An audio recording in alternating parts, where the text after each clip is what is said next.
Hoofnuus vanaand, president Cyril Ramaphosa beantwoord vrae in die nasionale vergadering, maar eers nadat MK, EFF en ATM LPs die huis verlaat. Inwoners van Rostenwil en Zwelithemba in die Boland neem bestek op nadat 'n verwoestende storm deur die gebied getrek het. En besoekers is weer eens verstom oor die groot waters by die geografiese watervalle.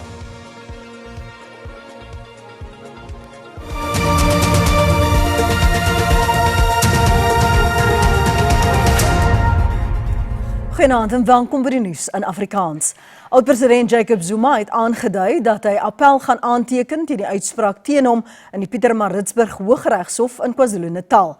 Die staat se aansoek was suksesvol dat die hofsaak oor die omstrede 1999 wapentransaksie volgende jaar op 1 Februarie voortgaan, ongeag verdere aansoeke of appelsake. Die staat het in sy sogenaamde Stop Stalingrad aansoek aangevoer dat die lang vertraging in die saak die reputasie van die regstelsel skend. Sedert die aanklagte weer in 2018 ingestel is teen oud-president Zuma en die Franse wapenvervaardiger Thales, het die verdediging herhaalde onsuksesvolle aansoeke en appelsake ingedien. Dit staan bekend as 'n Stalingrad-taktiek, 'n verwysing na die beleg van die Russiese stad tydens die Tweede Wêreldoorlog. Soos die stad se voorrade en teenstand uitgeput is deur die lang Nazi-beleg, benut 'n regspan elke tegnologie liewer en teken appel aan om die teenstander se hulpbronne en teenstand uit te put. President Cyril Ramaphosa het die minister van maatskaplike ontwikkeling, Sisi Tolashe, afgedank. Tolashe het onder skoot gekom omdat sy die parlement mislei het oor die omstrede voertuie wat sy namens die ANC Vroueliga van China ontvang het. Beweerde onreëlmatige aanstellings en kontrakverlengings in haar departement is ook onthul. Verskeie politieke partye het hulle mening oor die afdanking gegee. Die MK-LP, David Skhosana, sê hoewel hy die president se besluit verwelkom om Tolashe af te dank, moet Ramaphosa homself afdank. Dit is in reaksie op die konstitusionele hof se uitspraak dat die parlement ongrondwetlik opgetree het deur 'n artikel 89 ondersoek na die Phala-Phala-saage te keer. Die hof het beslis dat 'n komitee op die been gebring word wat ondersoek moet instel of die president in 'n staat van beskuldiging geplaas moet word. The president must fire himself as well, but we welcome the firing. We'll only welcome his firing as well, himself, that he must not dilly-dally about the issue of reviewing what the Constitutional Court has ruled, that the Parliament was found wanting, and indeed, this is a seven administration. We'll make sure that everything is followed to the letter. Die Action SA-LP, Dereline James, sê die president het te lank geneem om Tolashe af te dank. Why did it take the president so long? And I think with all of these fraudulent appointments in that department, everyone needs to pay back the money. We cannot have this level of instability in a department meant to serve and protect the most vulnerable. And in actual fact, today I was going to come with new evidence to show that this isn't the first time the minister is doing this. She has been doing this since she was a deputy minister. I have an affidavit here. I have proof of bank accounts where they paid back an aid and different aid where she was also stealing from. It's about time. We absolutely welcome the decision by President Ramaphosa to finally fire the disgraced minister Sisi Tolashe after the calls from the Democratic Alliance. We welcome it. And this is not a win for us. It's not a win for any political party. This is a win for the most vulnerable South Africans in this country because Minister Tolashe's department have continuously failed them. Ramaphosa het die minister in die presidentsie vir vroue, jeug en persone met gestremdhede, Sindisiwe Chikunga, tydelik in Tolashe se plek aangestel. Ministers van buitelandse sake van BRICS-lande wat meer as die helfte van die wêreldbevolking en 40% van die ekonomie verteenwoordig, vergader in New Delhi. Op die sakelys is onder meer die oorlog in Wes-Asië, klimaatsverandering en wêreldwye handelsonsekerheid. India as gasheer het die BRICS-beraad geopen met 'n waarskuwing oor ongekende wêreldwye onsekerheid en die belangrikheid van eenheid in die BRICS-groepering beklemtoon. Ongoing conflicts, economic uncertainties, and challenges in trade and technology and climate are shaping the global landscape. There is a growing expectation, particularly from emerging markets and developing countries, that BRICS will play a constructive and stabilizing role. India sê die tyd vir praat is verby en het ook 'n beroep op BRICS-lede gedoen om tot doeltreffende gekoördineerde optrede oor te gaan. BRICS moet 'n fyn balans handhaaf, aangesien vennote Iran en die Verenigde Arabiese Emirate aan teenoorgestelde kante van die Midde-Oosterse konflik staan. Hoewel India waarsku teen risiko's vir seeverkeer in die Rooi See, weier die land om Washington of Tel Aviv te veroordeel. Ondanks politieke druk, fokus die beraad se breër agenda steeds op hoe om klimaatsverandering te finansier, die oorbrugging van die digitale kloof en die hervorming van internasionale instellings. Die presidente van China en die VSA sê hulle lande het meer in gemeen as wat hulle verdeel. Die Amerikaanse president Donald Trump is gul ontvang in Beijing vir sy 2-daagse staatsbesoek in China, sy eerste sedert 2017. Die Chinese president Xi Jinping het tydens samesprekings in die geskiedkundige saal van die mense die nodigheid vir samewerking tussen die twee supermagte beklemtoon. Hy sê wanneer China en die VSA saamwerk, trek albei voordeel. Wanneer daar konfrontasie is, kry albei lande swaar. Die Amerikaanse president word benewens topsakeleiers ook vergesel deur onder meer die ministers van buitelandse sake, finansies en verdediging. Trump was vol lof vir sy Chinese amptgenoot en die Amerikaanse afvaardiging. A great leader. Sometimes people don't like me saying it, but I say it anyway because it's true. I only say the truth. And I just want to say on behalf of all of the great delegation that we have the greatest businessmen, the biggest, I guess the best in the world. We have amazing people and they're all with me. Every single one of them. We asked the top 30 in the world, every single one of them said yes. And I didn't want the second or the third in the company. I wanted only the top. Trump het die onderhandelinge as uiters positief bestempel, maar het vrae geïgnoreer of daar besprekings oor Taiwan was. Tydens 'n spoggerige banket het die twee presidente net lof vir mekaar gehad. Thank you again, President Xi, for this beautiful welcome. And tonight it is my honor to extend an invitation to you and Madam Peng to visit us at the White House this September 24th. And we look forward to it. And I'd now like to raise a glass and propose a toast to the rich and enduring ties between the American and Chinese people. Geen besonderhede is egter verskaf oor vordering van onderhandelings oor handel of die Iranse oorlog nie.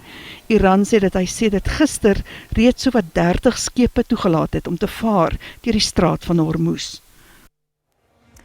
Ons bring jou die jongste oor die impak wat die verwoestende storm in die Boland gehad het en pluimveeboere bekla hulle lot by die Nampo Oesdag. Dis net na die reklamebreek. Sien jou nou.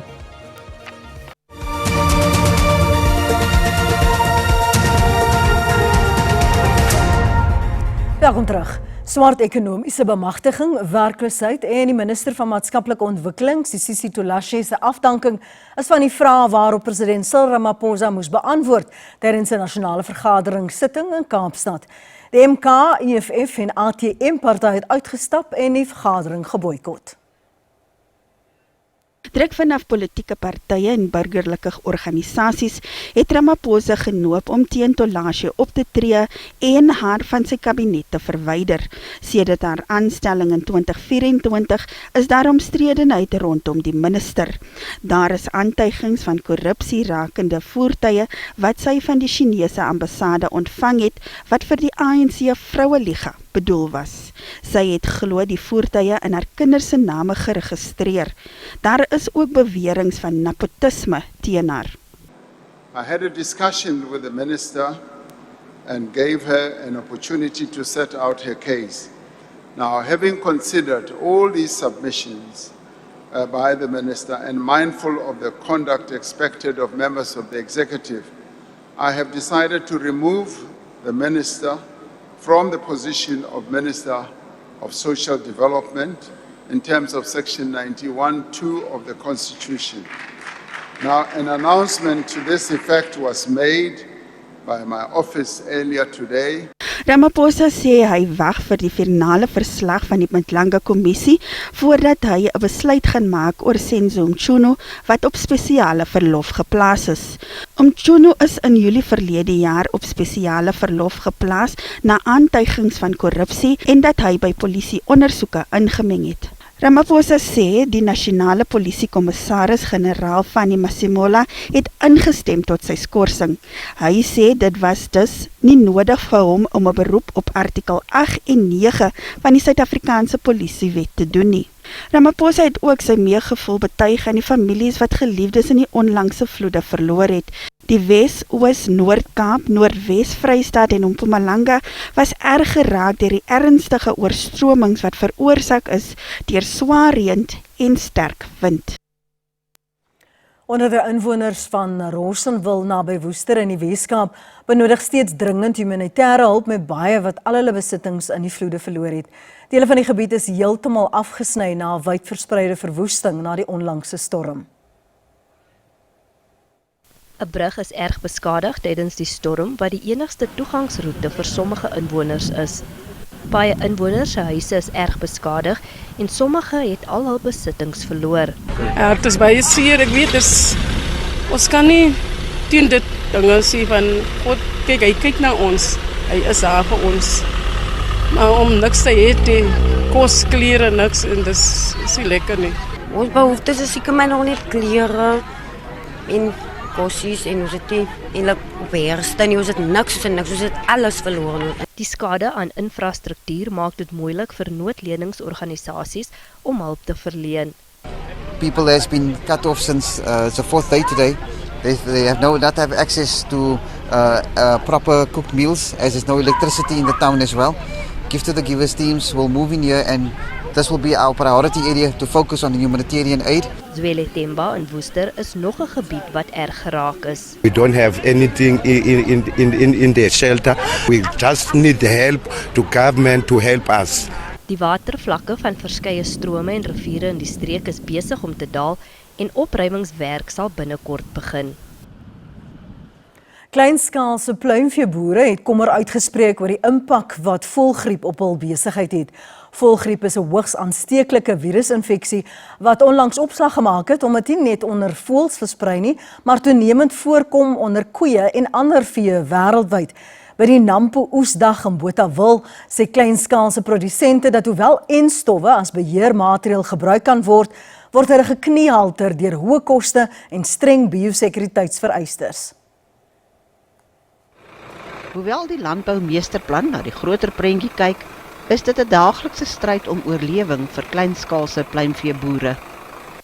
'n Oos-Kaapse boer wat die Nampo Oesdag bywoon, sê dit is nie net die stryd teen die voëlgriep nie, maar ook toegang tot die medikasie om die virus te bestry. It's a challenge because sometimes we don't have the medicines that we can give to our chickens, but we try and contact all the places that are selling the medicine so that we can give our chickens. Tegnologie word ook ingespan om voëlgriep te bestry. Vir 'n hoenderboer help dit as 'n mycotoxienbinder. Mens meng dit in die voer in voordat hulle dit eet op 'n 1 tot 2% mengsel. So mens kan dink aan 'n 25 kg sak of halfte van 'n 25 kg sak per ton. Dit help dan met die ammonia wat deur die diere spysverteringsstelsel vervaardig word. So die hoeveelheid voer wat mens gee en die vleis wat mens uit dit uitkry is beter. Saam met dit help dit dan dat die spysverteringsstelsel meer effektief werk, so kalsiumabsorpsie word verbeter en dus kry die hoenders meer eiers, dikker doppe, dit is dan meer eiers wat jy dan kan verkoop. Ons ondersteun van die kleinste boere wat net 'n handjievol hoenders wil doen tot die grootste boere wat honderde duisende wil doen. So ons voel enige boer is waardig in sy plek in die mark en hoender is 'n baie belangrike deel daarvan om die goedkoopste proteïen vir die mark al buite te stel, het sy dit braaikuikens is of eiers. Hoewel die tegnologie dalk die antwoord bied in die stryd teen voëlgriep, is dit egter finansiëel buite bereik van meeste kleinskaalse boere.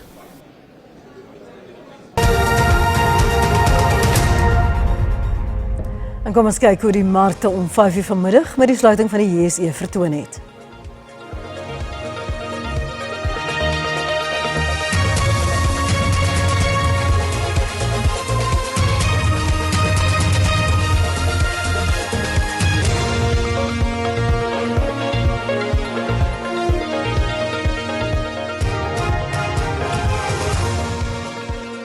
Ons gaan net hierna voort met die sportnuus en jou weer vanmôre.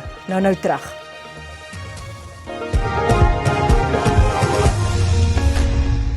Banyana afrigter Desiree Ellis sê die sterspeler Thembi Kgatlana terugverwelkom in die span by die Afrika Vroue Nasiesbeker toernooi later vanjaar in Marokko. Sy is ook deel van die span wat volgende maand in 2 internasionale vriendskaplike wedstryde teen Japan sal aantree. Japan is 5de op die wêreldranglys en Banyana is 58ste. Die eerste wedstryd in Japan vind op 6 Junie plaas en die ander een op die 9de Junie. Ellis het Linda Mklalu, Bongheka Kamedi en Kgatlana wat oorsee speel in haar span van 23 ingesluit. We played a lot of African countries, over the last 2 years, and you don't want to play the same teams all the time. So you're also looking for a different opponent that's going to challenge you differently. Japan will definitely challenge us. It's hot. The time difference is 7 hours, so mentally it's going to challenge us as well. Physically it's going to challenge us as well. And I think that's what you're looking for, because those are the challenges that you're going to face in Morocco. It's going to be extremely hot, so you're going to have to get used to conditions really soon. Ellis is dankbaar om ervare spelers soos Kgatlana in die span te verwelkom. Yeah, most definitely a very experienced player. Everybody knows Thembi, the qualities that she brings, but she's also very good at mentoring the young players, and I think not just her, but the senior players in the squad have taken that upon themselves. And I think with the group that we have, we're always bringing in newer, younger players to have a look at. And Thembi at the World Cup, she was amazing. I wasn't available for the last WAFCON and was injured when we played Algeria. It's good to have her back. WAFCON vind vanaf 25 Julie tot 16 Augustus plaas. En ten slotte vanaand, die Ograbiese waterval dreun weer. Die plek van die groot geraas is in vloed met meer as 4400 kubieke meter per sekonde en is nog nie eers op sy piek nie.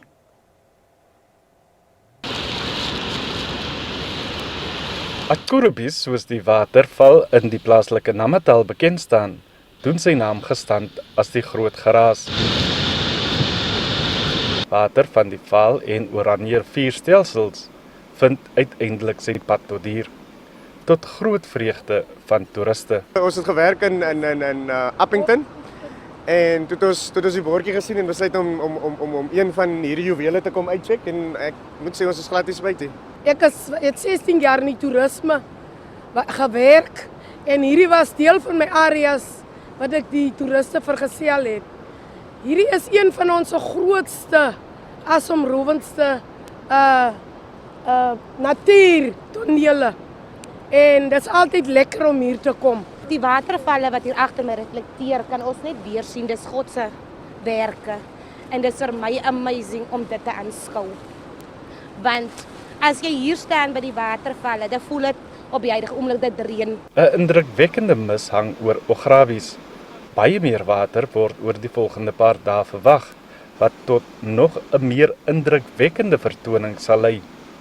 Die Ograbies vloei normaalweg tussen 30 en 50 km per sekonde. Vroeger vanjaar het dit selfs so laag as 15 km per sekonde gedaal. Die valle gaan na verwagting sy piek bereik in die volgende paar dae. Dit gaan dan op daardie vlakke bly vir ten minste 2 weke voor dit stadig gaan begin afneem. Ulrich Hendricks, SAIK nuus by die Ograbiesvalle in die Noord-Kaap. En op daardie bruisende noot groet ons jou. Dankie vir die saamkyk en mooi aan verder. Totsiens.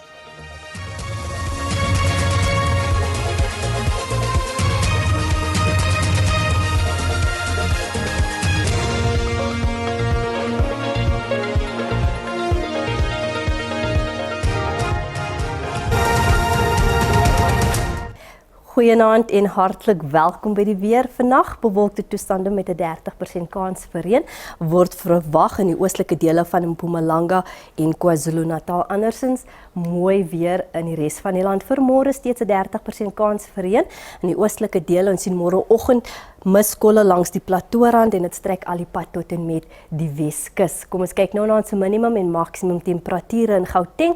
Pretoria en Bronkhortspruit albei 'n maksimum van 25 en dan Johannesburg 'n minimum van 6 en 'n maksimum van 24. In Limpopo, ons sien Phalaborwa het 'n maksimum van 26, Polokwane 11-21 en Tzaneen het 'n minimum van 12 en 'n maksimum van 22. 30% kans vir reën word verwag in die oostelike dele van Mpumalanga, Mashishing 'n minimum van 8, Ermelo 7-21 en dan Standerton 'n minimum van 7 en 'n maksimum van 23. KwaZulu-Natal, Pietermaritzburg 11-23, Potchefstroom 15-23 en Ulundi het dan 'n minimum van 15 en 'n maksimum van 26. In die Oos-Kaap mooi weer en sonnig in die provinsie, maar ook koel weer word verwag in die provinsie met Kumane wat 'n minimum van 3 bereik, Willowmore 4-18 en dan sien ons Mthatha het 'n minimum van 7 en 'n maksimum van 23. In die Wes-Kaap, Beaufort Wes 6-20, Woester minimum van 7 en dan Kaapstad 'n minimum van 10 en 'n maksimum van 19. Noord-Kaap Kroeman 8-22, Kalvinia 'n minimum van 6 en dan Carnarvon 'n minimum van 8 en 'n maksimum van 19. Vrystaat, Bloemfontein 'n minimum van 6, Wepener 4-18 en dan Bethlehem 'n minimum van 5, 'n maksimum van 19. Noordwes, ons laaste provinsie, Rustenburg 11-23 en dan sien ons Wolmaranstad het 'n minimum van 8 en 'n maksimum van 22. Dit is dan al van my en die weerdiens. 'n rustige aand verder.